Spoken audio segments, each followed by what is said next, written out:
Tag Hotel Resort, and this is a typical Filipino breakfast. Here we have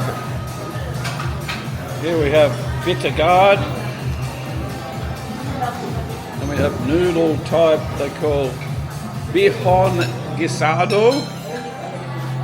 The Filipinos like to have rice with lots of meals, with some garlic rice,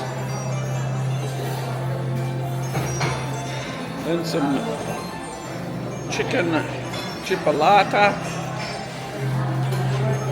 and some beef tapas.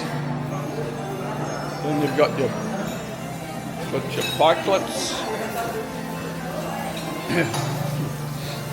and your egg station.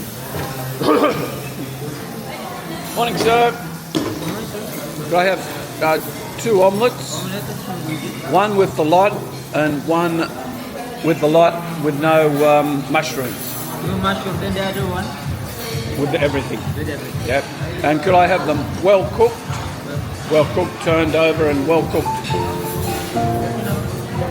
Thank you, sir.